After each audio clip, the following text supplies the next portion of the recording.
it's all five of them out there is not good. It's not a good group. You know, we're heavily Exactly. reliant on LaMarcus Aldridge. I don't think what he's doing is necessarily sustainable. I'm sure he'll be a solid rotation player for us all year, but the guy's shooting like 75% from like 12 to 19 feet. Like that just can't keep up. Um, Right. and Mills really is really a two guard in a point guard's body. So he's not going to really create shots for anyone out there. Right.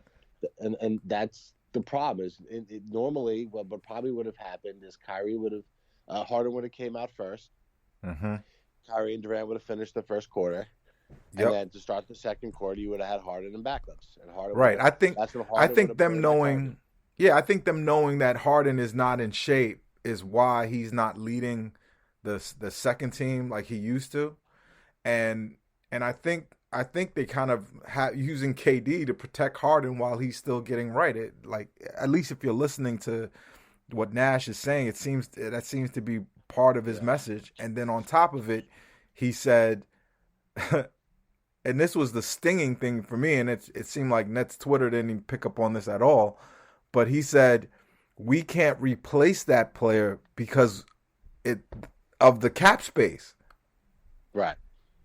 So They can't replace him on so many levels. First off, no, Kyrie he's is so the most great. exciting player to watch on the team. Really, like in terms of the at the games, he's like he kind of gets the crowd into it more than any play. He really Yeah, just the reminds last me of game we went to, he it just looked silly, like the way right. he just Just waiting for him to get the ball, like take Evan Fournier to the side and just roast him. right, right, Um, and then that's kind of what's happened to Fournier this year too. Um, so there's just a lot of problems, and I hate this because every time we do talk, we want to it inevitably comes back to Kyrie, but it's like, what are we supposed to do? Are we supposed to break down the fucking Pelicans game? It doesn't right. matter. It's like the games are we know what's going to happen. They're going to have one of the top two or three records in the conference, Mm-hmm. right? As long as they're healthy, and then it comes down to what moves did they make at the deadline with the exceptions and the Right. buyout market, and then what does this what does the team look like then? So it's like, yeah, we can talk about the Pelican game and they blew the lead, but they wound up winning anyway. It's like, who cares? It's the most important things are the added pieces we make from now to the playoffs, and he's the biggest piece we can add. That's and you can't even say that there's someone better out there in the NBA. Anything that we would get for him would be a loss, which is Right. why this The whole thing Simmons is such trade, a, yeah, a again, bummer. the Simmons trade, I guess it makes sense on paper, and yeah, we can take Bruce Brown out of our lineup and put Simmons in, and that does make us better, but it does create other problems. Um, you know, He's I actually I was basically he's basically 6'10" Bruce Brown. If right, you who if you who ask can't hit me, free throws or shoot it all. He's a better right, playmaker, a better defender, better rebounder. This morning it's funny though. Going back to I remember one of the Twitter Spaces when the Dinwiddie trade, we were still waiting on it. The right, audacity of some net fans who were like, "I don't want Kuzma. I don't want Harrell." Kuzma would be our starting four yeah. or 3-4. He's putting up 16 and 10, and I understand that during the season those numbers might not hold up, He but might not like, get those numbers on our team. who cares? The guy would have been the perfect fit next He to would have Durant. fit the role so good. And I mean, come on, you wouldn't take Harrell right now over what we're getting out of Blake Griffin?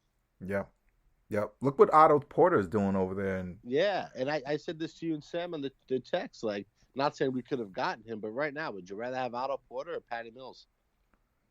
I'd rather have Otto Porter. As Right, much and as I you could love Pat, find I'd guards. rather but there's no reason to choose between Otto Porter and Patty Mills. I just think that wasn't what their priority was, and also I saw it in the way Nash coached the last game. Tell me if you noticed this. So he's got the second unit on, all of them. It's a horrible unit. I think he knows it's a horrible unit, and he lets them carry on until we basically lose a 20-point lead. And and I'm looking at him and he doesn't look stressed at all. And I have to just say the obvious thing. He's going, I have Kevin Durant. Right. When I'm ready, I will unleash Kevin, and this game will be over. And I think that's what And that's I, that's pretty much exactly what happened. it was. And I think I don't think that thinking is only in Nash's head. I think in Sean Marks's head, he said, "I have Kyrie, Harden, and KD. Do I really care if I get an Otto Porter or if I stop myself from being able to do something? I'll throw in just I'll take James Johnson, Paul Millsap. Again, I have KD, Kyrie, and Harden, so I I think this is really kind of shocking them as an organization. I think this messed them. I think their heads are a How little could it messed up not? by this. In you could buy if you have like business partners, right? You could buy like Hmm. key person insurance on them, right? You have a business Right. partner, and and then something happens to them, right? You can't replace them, so you put a financial thing on it. Correct. It's Kyrie's a key person in this organization, and the Right. whole thing is built upon him and two other guys, and he's not there. It's 33% of essentially the formula is gone. And now our formula may be so good that the other 66% can do it anyway. Right. And let's, Durant is up to through 13 games, he's better than he was last year. He looks a lot more confident dribbling the ball than he did last year, more explosive. Even like his lift on his shot, like those mid-range shot, is better. Hmm. I think the Olympics was a good thing for him. He kind of kept playing, Right. so maybe we're still good enough. But it's hard to get excited about this year's team as much because last year there was that feeling of like invincibility around the team. So even when they Hmm. only had two guys playing and they were winning, you always knew the other guys were coming back, right? It was nothing serious. It was like, all right, he's got a hamstring. They're going to sit him for 20 games and be extra cautious. Who could stop This, us though? Who could beat us? As right? is, who I'd could beat still us? say Milwaukee and Miami can knock us off in the East. I'm not necessarily scared of those teams. They can beat They us. Miami can't beat us. I think they can. And I'll tell you why. Just we'll because of the massive difference between Spoelstra and Nash. see. I don't believe in that. So that's where we'll argue. I don't think a coach can so tip the scales. It's like their No, very but best I would player say they have is a puncher's chance to knock us out. They can rough us up. yeah, Now, yeah. I They can't win 4 games. The probably not. Bucks is different. The Bucks have a transcendent player. They have the next version of KD. Yeah, and look, Um, they had and Middleton's been out, so and right, they're struggling a little bit, but they're gonna get it together. Lopez has been out. right. That just goes They're to going to show be you, a though, like problem for us. they're dealing with what we dealt with in the playoffs, and look how it's Mhm. affecting them in the regular season. Like Correct. nobody could have dealt with what we dealt with last year, and even still giving themselves a shot. Which it really like everything was set up for them on a silver platter to be the defending champions right now, and it No, puts more pressure on this year. And that's exactly it. I mean, look, thank God we Katie signed that extension oh because man, because we'd he's be so stressed. fucking good. He might He's he and not only is ridiculous. he so good, it's just the coming into this. This is how you know this whole thing threw them for a loop. Sean Marks, and it came off as arrogant. It came off as overconfident. He was like, "Yeah, I'll have the rest of the other two guys signed. Right. I'm He not worried expected about it by that at all." camp. Now I think Harden was eventually like, "Why the fuck am I signing this now? I'll just wait. You're gonna give me my 5 years after the season. I'm gonna get more money." So I don't blame him, and I don't think Yeah, he's going anywhere. yeah, but Um, this Kyrie thing might end poorly because he might not like. I think he's off this team in February. I like. I think he was really expecting for everyone else to say, "We support Kyrie's decision. We're down with him. Everything is fine."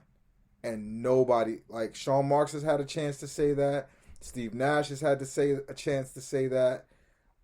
And now with the Barkley interview with KD and Joe Tsai being interviewed by Nets Daily not too long ago, I think the message is clear to him and everybody else. Like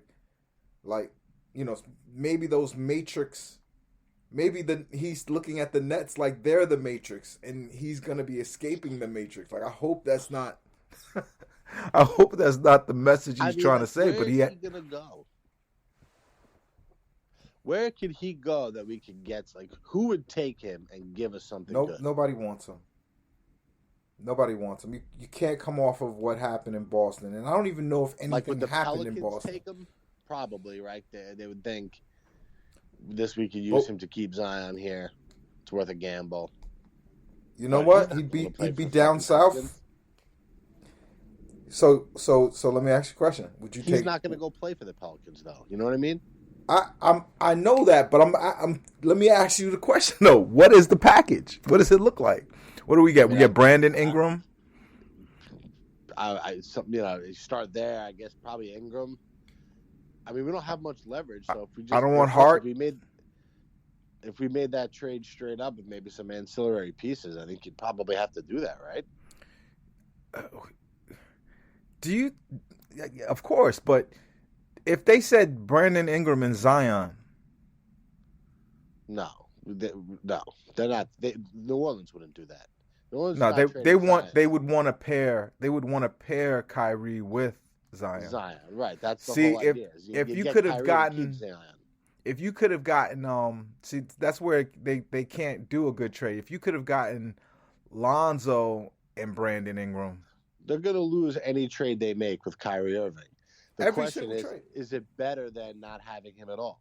That's the decision. Is are we risking, like, if he's not vaccinated by February, right? He's not doing it, and if the laws haven't changed at that point, they're going to have to say, well, A, do we think the laws are going to change with ample time to get him back here before the playoffs? B, if not, do we even? And let's say they change in the offseason. Do we even want this guy back anymore? Right. Are we going to give this guy an extension? What's the next thing? If there's a controversial shooting, he's going to sit out. How do you sign him back if he misses the entire playoffs? Right. There's always a social justice cause that the next one is down the block to attach yourself to, and there's not to say that there's anything wrong with that, but in most people's real life, they can't just stop going to work over it, right? And most employers are not going to tolerate that, So you got to do that stuff on your own time. So there's so many. Basically, you're going to have to say, do we take pennies on the dollar here just to get something out of him? Let me tell you who the player is that could save the Nets season if he could just get his mind right. It's not Kyrie. It's not Kyrie. Kyrie it's a different kind of mental disease. It's ego. He has a messianic complex right now. I don't think Kyrie's going to save our season. The not having their mind right player is Nick Claxton. Yeah. Who knows what's going on with him. The Nets are pretty coy about his status. They said he had a nasal injury. When you hear someone has a nasal injury, what do you think happened? Exactly. No. Did they send him to rehab for 2 weeks? Like, look at us making up TMZ stories. Yeah, we got him sniffing coke in the fucking bathrooms. A nasal injury, B? Yeah, I don't know. Nick I was really high on him last year. I've kind of soured because you've seen no growth. He doesn't really look stronger. He doesn't look. He can't hit a fucking foul shot to save his goddamn life. He's been misadvertised. Like that's what they were saying was like his number one thing was that he was a pretty good jump shooter coming out of college. I don't think Nick Claxton's on this team after the trade deadline. Yeah, I don't either. I just don't know what can we turn him to because he's depressed him as an asset. He's a depressed asset. I think he's a throw-in on maybe a scale of another. So I don't think we're allowed to actually combine him with any of our trade exceptions, right? No, we can't. Right. So that makes it interesting. We have a $6 million one and I believe an $11 million one. So it'll be interesting to see what they do with those. But Nick, I hate to be the guy who's Monday morning quarterbacking this thing here, but not getting anything for Spencer Dinwiddie was not good. So